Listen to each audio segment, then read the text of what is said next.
You didn't say go.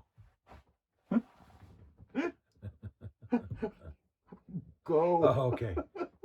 Hey, Mark A here, sitting with my buddy Mark C.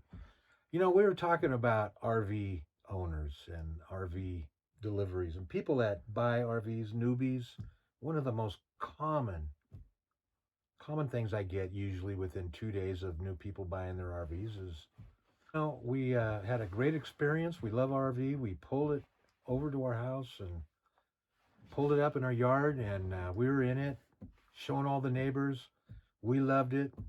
So 2 days later, they go outside and nothing works. They call me every time. Nothing in the RV works. The steps won't come out. The slide rooms won't come out. And one of the common effects is they don't either A, plug it in, and if they do plug it in, they don't know that the power cord is going to possibly trip a circuit breaker on their home, on their breaker panel. Second thing that they don't usually do is turn the battery switch on.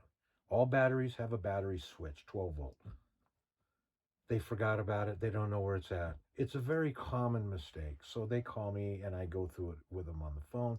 I ask them, first thing I ask them, do you have it plugged in? Yes, we got it plugged in. And we got plenty of power. Oh, you do? So you have plenty of power where? Well, the house, everything works in the house. Well, you have to check the circuit breaker where it's plugged in.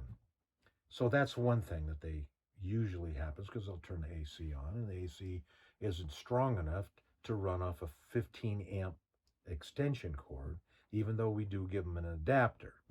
So what we do is step by step go through the unit and find out exactly where their problem is. And 9 times out of 10, it's either a circuit breaker that has been tripped in their home where they plugged in, or a circuit breaker that's in the RV. 9 times out of 10, it's probably in the home. But the other thing is they don't have the 12-volt switch turned on because they have to have 12 volt to the unit in order to get a lot of this stuff to work. Even though they're plugged in, the unit may be plugged into 110 volts for power.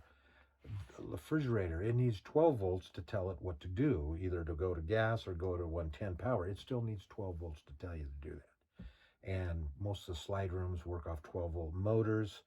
And if your 12 volt power switch is not turned on, you're not going to get any battery power from the batteries. And as you are plugged in, you're not going to get any charging power from the converter.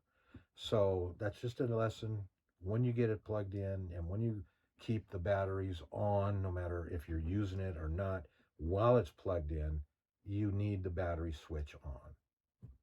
If you're not going to use it and you're not going to have it plugged in, then that's when you turn the battery switch off. It's in storage mode. You close everything up, you turn the switch off, you exit the unit, and you're done for a few weeks. That way, when you come back, you'll have battery power when you go to turn your switch on.